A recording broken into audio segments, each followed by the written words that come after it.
Hello, hello, Libra Collective, Sun, Moon, and Rising. Ako po si James. Kamusta po kayong lahat?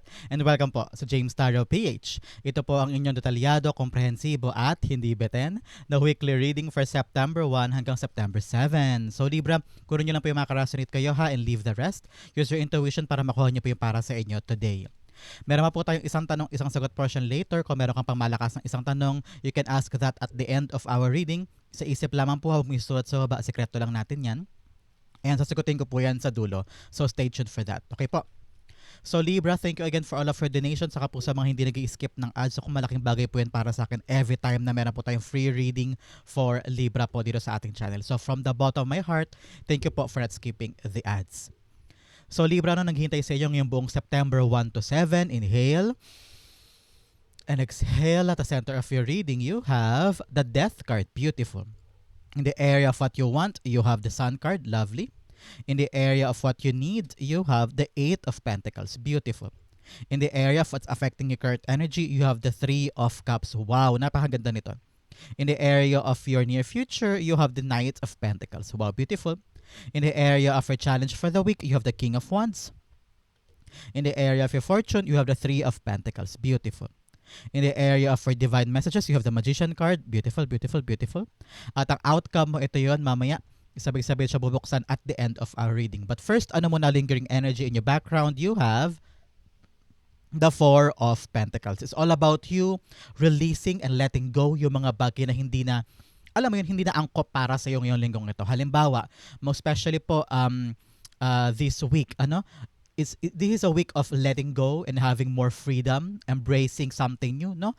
Because this is a time to move from parang mag-move on ka na daw from old pattern and belief na marirealize mo this week na wala na palang halaga o hindi na swak sa'yo, no? Hindi na beneficial, kumbaga.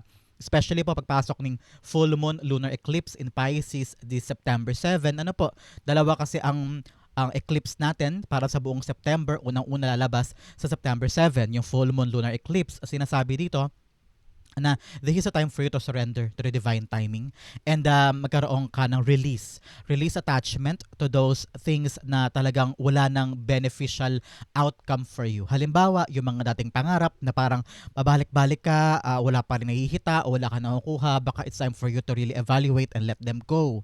O kaya mga relasyon, mga ugnayan, mga inaasikaso na parang feeling mo, am I wasting my time here? With the help of Uranus retrograde po in Gemini this week, para mag-crave ka ng freedom. Parang gusto mo na lumaya sa mga pagkatali mo o pagkabuhol mo sa isang bagay na hindi na ganun kahalaga. Especially now, you need to focus on what matters. Okay? Pag-focusan mo yung mahalaga. Pag-focusan mo yung may silbi, may saysay, may bigat sa buhay mo. And focus on it, on what you really want to achieve nang may intention to really communicate, no? At kunin mo yung mga bagay na gusto mo this time. Maging malaya ka na kunin yan. Maging malaya ka na i-achieve yan. And wag mo nang pahalagahan yung mga bagay na wala na talaga in your life. Okay? Napakahalagang lesson and mindset for you this week. Okay? At your center, you have the Death card, number 13. Baka may birthday sa inyo na 13 or anniversary or edad, no? Baka family member, edad ay 13. Or may special number, baka address ninyo, ganyan may number 13. This is a confirmation that this message is for you. You have the Death card here, transformation, no? You're in this transition ng buhay mo. Nagbabago na, kumbaga. Kung dati ito yung gustong-gusto mo, pero ngayon siguro na problema ka, teka, bakit parang hindi ko na siya bet? Bakit parang unti-unti na akong nalulusaw o nawawala ng gana sa isang bagay na ito o sa isang pangarap na ito o sa isang endeavor na ito na parang dati gustong-gusto mo pero ngayon nagbabago na. At okay lang yan, normal yan. Sometimes we chase other things but most of the times nagbabago ang ating taste, nagbabago ang ating direksyon at ganyan ang human nature. Kumbaga, so ngayong linggong ito, September 1 to 7, nasa gitna ka, Libra, ng talagang transition in your life and you need to embrace it, no? Give yourself some space para magproseso at makapag-reflect ka para ma-embrace mo lang yung mga bagay for growth and action. Pag yung isang bagay napansin mo, teka, tagal ko nang ginagawa to pero parang walang pag-andar, walang pag-abante, siguro nga bitawan ko na yan para makatutok ka na sa ibang bagay kung saan nandun yung growth at nandun yung advancement ng buhay mo, okay? You need to transform. May mga lumang pattern ka rin daw, mga lumang paniniwala na outdated na kailangan mo ng bitawan at check your belief, no? Kung sabihin mo, ay teka, para makaluma ata tong iniisip ko, kailangan ko na mag-keep up with the times and change my mindset, parang ganyan, okay? The death cards being clarified by you have the star card. Yes, nakita ko talaga rito na you're hoping things to change for the better. No? Meron kang pinagdarasal and nakita ko talaga yung pagbabago nangyayari na, may advancement na at patungo ka na sa pagkalapit mo sa wini-wish mo. And nakita ko talaga dapat daw aligned ka. Aligned ka do sa wini-wish mo. Halimbawa, wini-wish mo maging singer. Example lang to ha, para makita nyo yung ibig ko sabihin.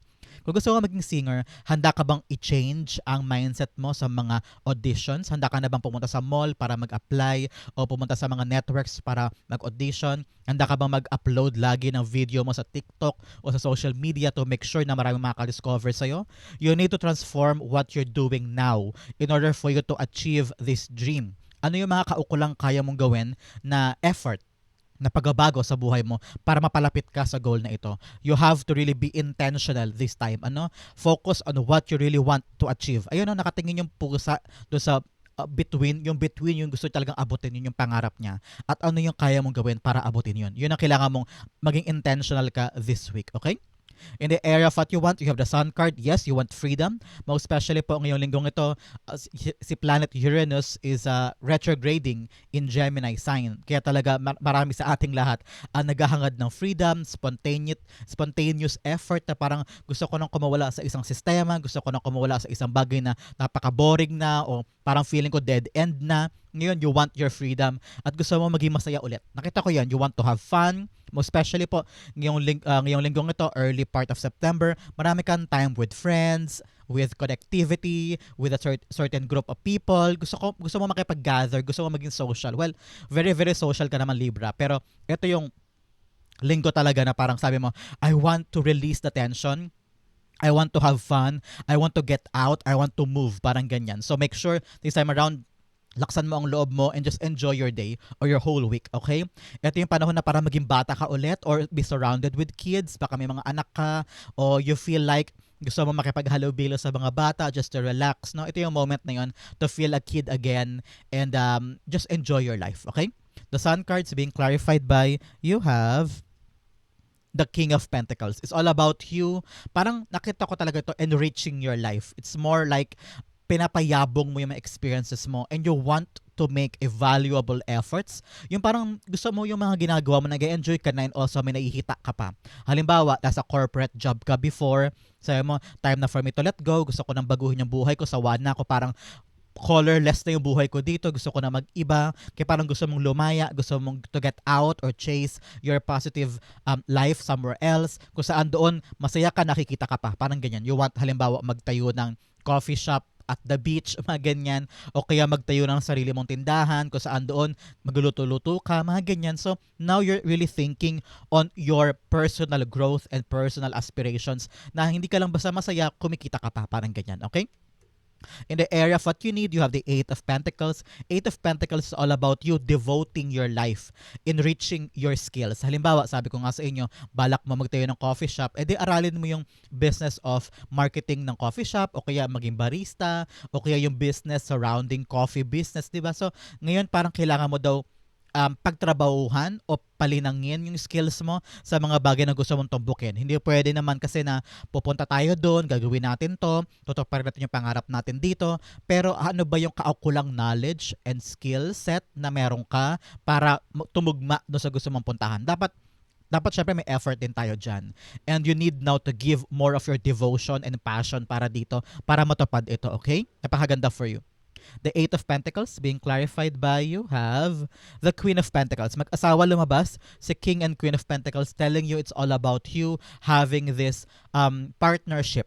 Baka meron kang business partner o co-worker o lover mo, no? Na parang tulong kayong dalawa na itayo na yung negosyo na yan, itayo na yung business na yan, o magtulungan kayo sa expenses. Pwede rin baka halimbawa ikaw, kapos ka ngayong linggong ito dahil marami kang gastusin, si partner naman ang sasalo, parang ganyan. Kung kaya sa family member mo, ganun din. Parang tulungan kayo saluhan, kumbaga, kung ikaw ay merong fall short ka ngayon, sila naman ang sasalo ng ibang bagay para magkatuwang kayo sa mga inyong gastusin ngayong buwan na ito. Pero nakita ko talaga, for you, Libra, nagiging maparaan ka, nagiging madiskarte ka when it comes to your money. Nakita ko na parang naghahanap ka ng other ways of income stream. Halimbawa, meron kang trabaho ngayon, sobrang hirap, sabi mo, para sumwak yung kita kada buwan o kada taon, parang sabi mo, try natin na magtayo ng sideline na negosyo. Halimbawa, meron kang tindahan on the side or meron kang online selling o nag-live selling ka lagi every weekend. Parang ganyan. So, naghahanap ka ng pagkakakitaan at yun ang tinatrabaho mo this time. So, congratulations. Nakita ko sa cards mo ang paglago ng pera at pagkakaroon ng resources na nahanapan mo ng diskarte. So, congratulations for you. Libra, tulungan mo naman ako. Follow mo ako sa Facebook at James Taro PH. Tulungan mo ako lumaki ang ating community doon. And mag-reconnect tayo doon, mag-comment ka or kaya i-message mo ako kung galing ka dito. Okay? Follow me there.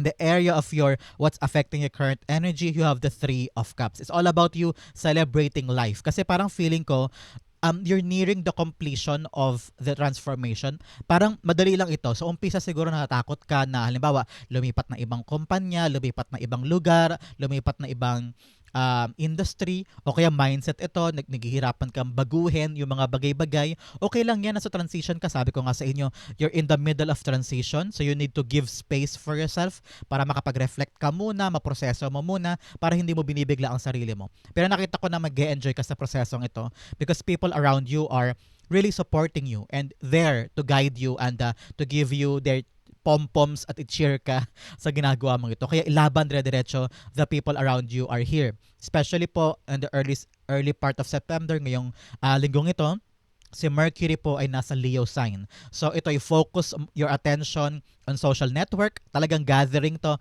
with friends, with your future goals, parang kwentuhan kayo, parang pinapalakas niyo ang loob ng isa't isa. Sabi, huy, plano mo pala yung Libra, go push, support ka namin dyan, parang ganyan. So your friend groups and your social people really give you the boost and energy para palakasin ang loob mo, no? Nagawin na yung mga plano mo this time. And talagang tong linggong ito, magiging busy ka with group activities. Halimbawa, reunion, party, birthday, baka may birthday dyan. Especially ngayong September, may mga Librang nag-birthday ngayong September. Baka meron kang plano to have fun or magbakasyon, parandalian o pupunta somewhere. Talagang malawak ang mga kaganapan mo ngayong buwan na ito when it comes to your group activities. Kaya magiging busy ka. So enjoy your life. It will be fun for you, okay? The Three of Cups is being clarified by you have dalawa pa lang three mo. 3 is all about being loved by your ancestors. So meron ka doon na mayapa na ancestors na pinoprotektahan ka, ginagabayan ka, at saka ikaw ay sinasamahan nila every time, no? So mamaya magtiri ka ng kandila, pasalamatan mo yung mga ancestors mo na tumutulong sa iyo, okay?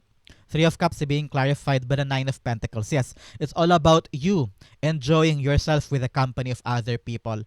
And really, parang I'm hearing parang ninanamnam mo yung magagandang at masasayang pagkakataon with them. Ito rin yung pagkakataon to really relax and enjoy your life. I know you're on the path of your own financial independence sa pagbabago na ito. Nakita ko talaga na parang either naitayo mo successfully yung negosyo o nabayaran ka o yung pera mo ginamit mo for a certain endeavor tas lumalago na, no? Natatayo mo na kaya sobrang saya mo. You're very, very, very celebratory with your family and friends. Some of you naman parang yung transformation mo ngayon ay nakadikit doon sa pangarap mo. Baka meron ka na nakuhang solid na trabaho, na may solid na sweldo, baka hindi ka na contractual, baka regular ka na. Kaya parang yung pera o yung magandang biyaya na makukuha mo this time, i-celebrate mo with the family. Some of you parang you're on the path talaga of magkaroon ng ipon, magkaroon na ng sariling buhay, no? Parang very, very independent and balanced na yung buhay mo this time. And parang ngayon nakakahinga ka na maluwag at may time ka na to celebrate with your family, okay? In the area of your near future, you have the Knight of Pentacles. Knight of Pentacles is telling you to take action. Take action on your plans, okay? May mga time ka na nag-celebrate ka na kasi nangyari na yung transition mo, tapos may pangarap ka matutupad, balanse na yung pera, no? Nagiging malaya ka to chase something for bigger goals, for bigger achieving ng mga bagay na gusto mo, and pinagusupikapan mo na makuha yan at may diskarte ka to do that. Pero ngayon sabi ng spirits mo, in order for you to really get that financial independence and financial stability sa buhay mo, kailangan yung plano ginagawa, ha? At saka meticuloso ito, pinag-iisipang mabuti bago i-execute. Nakita ko talaga na let go mo yung mga past mong pattern. Halimbawa, mga past mong paniniwala sa pera, baka mali na yun, kailangan mo ng palitan kasi naisip mo siguro, teka, parang hindi swak. Parang kada sweldo ko, hindi kasya. Bakit kaya? So, kailangan mo buhisiin yan para makita mo kung bakit hindi ko makasya, kung bakit kapos, ano yung mga dapat mong baguhin at i-let go na money practices mo para yung next mong gagawin umubra na. So ngayon, nadadaan yan sa masinsinang plano, sa teamwork na din ng family members para matumbok mo yung plano mo na pare-pareho kayo ng idea or POV para maganap na ito. Okay? The Knight of Pentacles is being clarified by you have the Four of Wands. Yes, Four of Wands all about stability. Two fours here is telling you na your spirit guides are protecting you. Okay? Kung ano man gagawin mo, kung anong sisimulan mo, huwag ka mag-alala, protektado ka, likas ka with you and your loved ones. At talagang malapit ka na sa stability ng buhay mo. Okay? Four of Wands all about you reaching that milestone, reaching that finish line sa ginagawa mo. Nakita ko parang may checklist ka na parang by the age ganto ito na makukuha ko, ay by after college ito bibilin ko, ay by September ito na bibilin ko. So parang meron kang mga uh, flagpole na gusto mong ma-meet at this point. Ano? So sinasabihan ka ng spirit guides mo na actionan mo to make sure na makatuloy ka doon sa goal na pinupuntahan mo this time. Makakatulong daw sa iyo yung pag-iisip muna. Parang don't make drastic na action. Make sure na pinag-iisipan, tinitimbang, meron kang reflection. Ano? Halimbawa, ano kaya ang dapat kong gawin to make sure na matumbok ko tong finish line? Halimbawa, mapagtapos sa college si anak, o mabili na yung bahay, ano yung mga kailangan ko ihanda, mga kailangan kong daanan para makuha to. So ngayon dapat malinaw sa iyo yung planong yan. Hindi yung parang plano ko lang na, ay, mag-a-apply ako sa malaking kumpanya na yan, mabibili ko na to. Teka, dapat hindi ganun lang basta-basta. Kailangan talaga detalyado para alam mo yung ina-expect mo, alam mo yung ina-anticipate mo, para alam mo kung kailan medyo matatansya mo kung kailan to mararating, kailan to makukuha, para alam mo yung talagang inaabangan mo every month o every year, para hindi ka naman naliligaw o hindi ka masyadong nalulunod doon sa liwanag o ganda ng milestone na gusto mo makuha. Kailangan talaga tangible, doable, achievable yung mga plano mo, okay?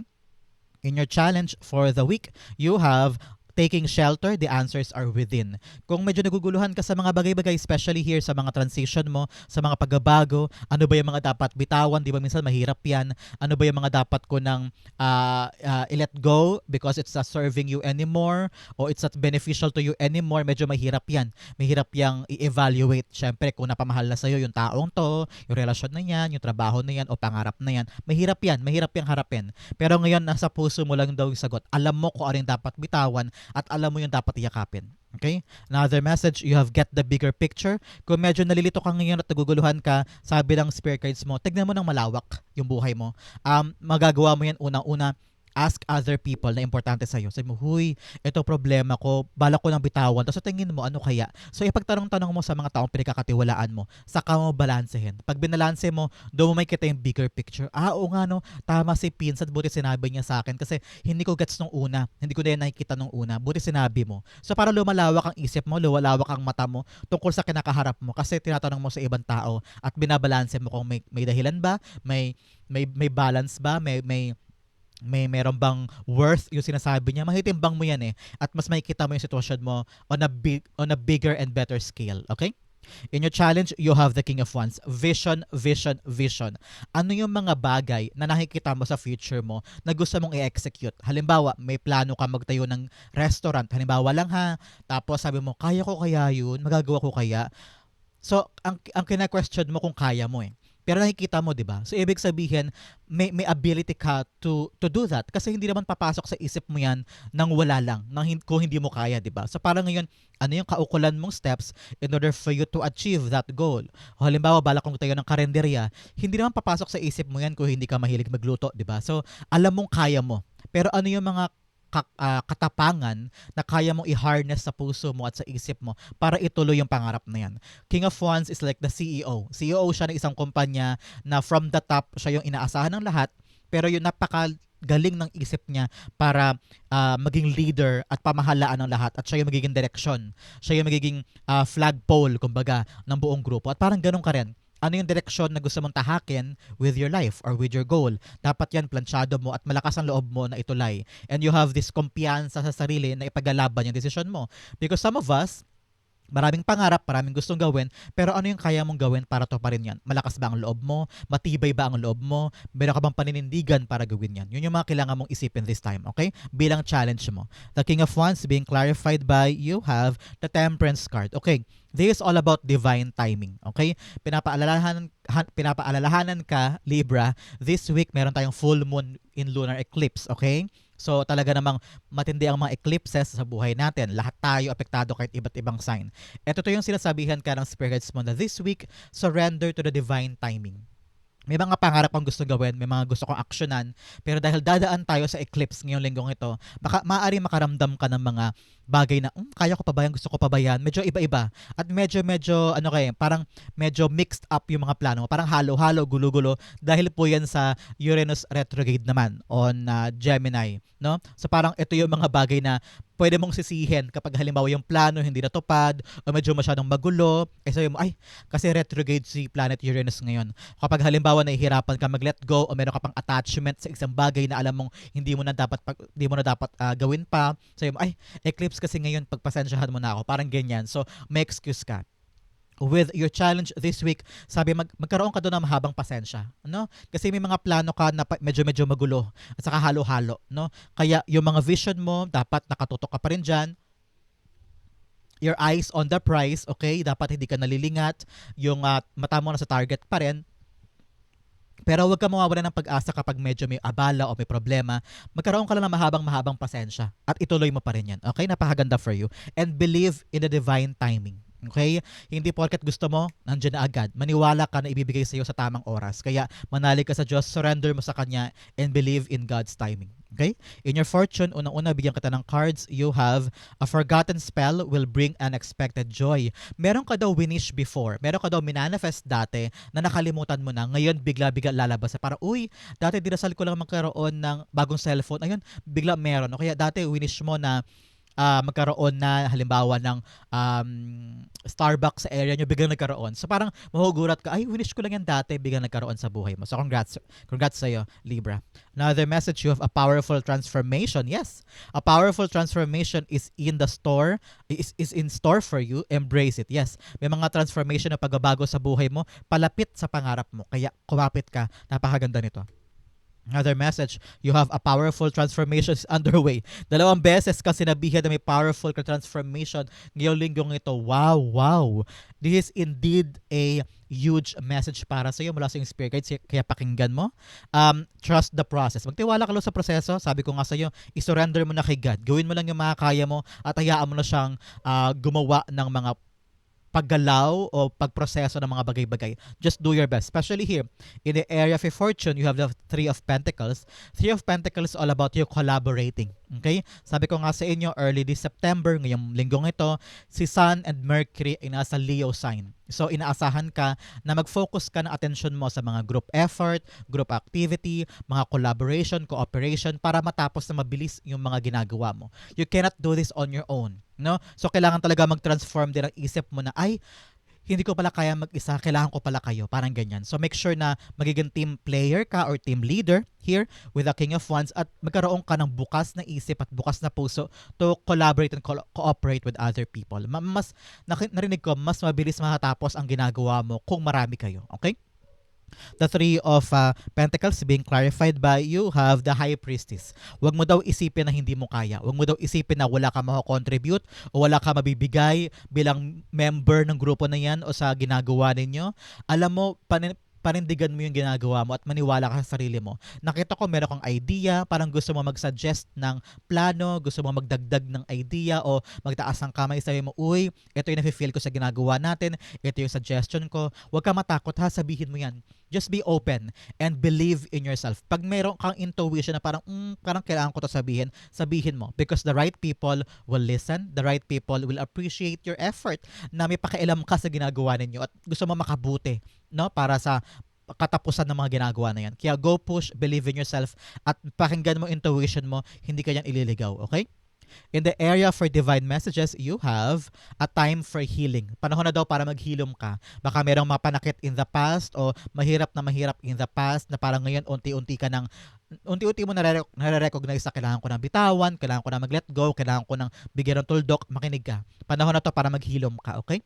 Another message you have, you're very close to achieving your goal. Yes, kakasabi ko sa inyo kanina, here in the transformation, yung hirap na dinadanas mo patungo sa goal mo, malapit na. So nagka-transform na ang buhay mo, palapit dito. Kaya sipagan mo pa and continue changing for the better. Kung kailangan baguhin, kung kailangan mag-adjust, kung kailangan bumaloktot ka para matapos lang, go push. The power is yours para mapalapit ka sa goal mo, okay?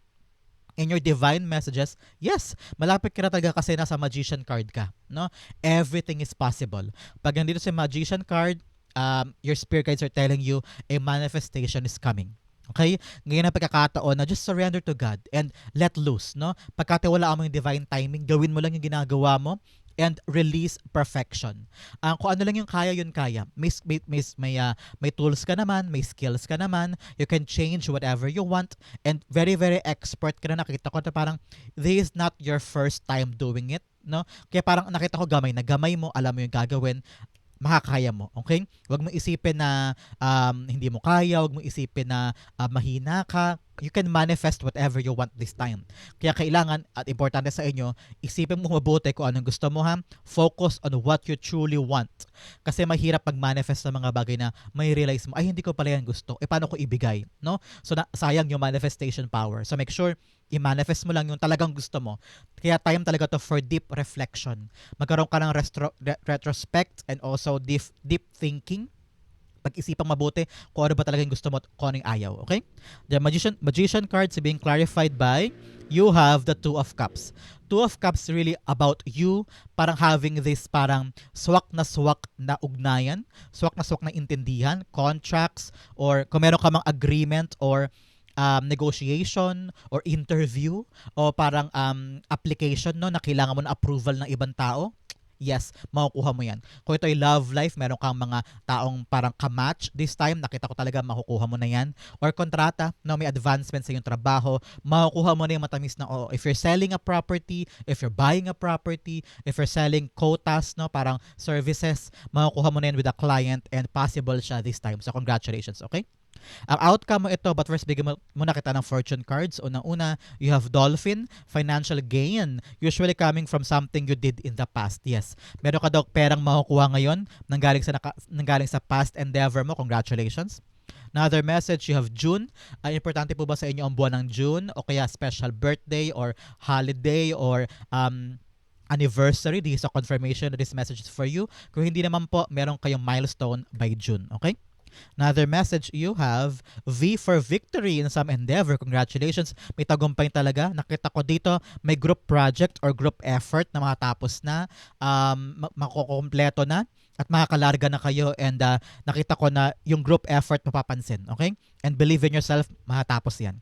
Another message, you have casket, someone going out of your life or the end of a situation. Yes, because of the death card here, sinasabihan ka ng spirits mo na, yes, ending is happening. May aalis na sa buhay mo, probably dahil tapos na yung silbi niya sa buhay mo, o kailangan na ng growth, kailangan na paglago, kaya umaandar ka na. Okay? Ang outcome mo, ito yan, but first ihanda mo na ang yung isang tanong, isang sagot. Sasagutin ko po yan after this. The outcome ni Libra, you have the Hanged Man. Yes, kalinawan. Nakita ko na parang, God, surrender ko na po sa inyo, kayo na pong bahala. Meron ka ng paglaya meron ka ng pag-release sa katawan mo ng tension, release sa katawan mo ng pag-control sa mga bagay-bagay. Ngayong linggo, matututunan mo, Libra, to really surrender, let go, and let God do the right thing for you. At ngayon, parang maluwag sa damdamin mo tatanggapin yung mga magaganap at yung mga deserve mong makuha this time. Okay, napakaganda for you. The Hanged Man being clarified by you have the Ten of Pentacles. Yes, this is for long-term gains, long-term goals. Sabi mo, God, i-direct mo ko sa pangmatagalan kong kita para sa negosyo ko, para sa gagawin ko, no? Gagawin ko lang po yung makakaya ko, pero kayo na pong bahala. And dalhin niyo po ako sa tamang direksyon. And yes, dadaling ka. Surrender your control with money, your control with your dreams, no? Darating, gawin mo lang yung makakaya mo, and just let God do the rest, okay? Napakaganda for you. So, Libra, this is your September 1 to 7. Dumako na tayo sa isang tanong, isang sagot. Close your eyes, Libra, and concentrate on this one question. You have 1 and you have 2. Mabilis lang to. Bigyan din kita ng angel card to clarify all of this. Nasa tabi mo ngayon ang yung angel guide for this question, okay? You have 1 and you have 2. Okay, Libra, open your eyes. Inhale. And exhale the answer to your question. You have the Page of Wands upright, the Six of Pentacles upright, you have forgiveness, and you have if you believe. Okay, ngayon, tanggalin mo yung mga bigat sa sarili mo na dala-dala ng question mo. Yun ang bibigay sa'yo ng forgiveness. So make sure na you're coming in with this question with a clean slate, with a light heart, at walang etche-brecheng negativity sa question mo para maganap na yan. If you believe, kailangan maniwala ka daw na makukuha mo. Walang duda, walang kaba, walang aninlangan, walang sana. Kailangan naniniwala ka na sa'yo yan para makuha mo. With the Page of Wands, harapin mo siya with excitement, with adventure, na pura positivity at walang nega. And Six of Pentacles, kailangan ibigay mo daw yung makakaya mo para bumalik siya in your part. There is a card of reciprocation. Yung bang binibigay mo, bumabalik, yun bang effort na nilalaan mo dyan ay makakabuti para sa'yo. So time mo to para kumubra ka naman ng mga gandang bagay mula sa pinaghihirapan mo. The answer is yes. Kaya maniwala ka sa sarili mo, makakaya mo yan. Okay? Libra, that is the answer to your question. Hopefully po nakaresonate ka. There is also your September 1 to reading. Comment down below kung saan parte po kayo nakaresonate and comment. Feel free to comment. I'll be reading your messages. Okay po? Thank you again for watching hanggang dulo, Libra. I love you. This has been James of James Taro PH. God bless everybody.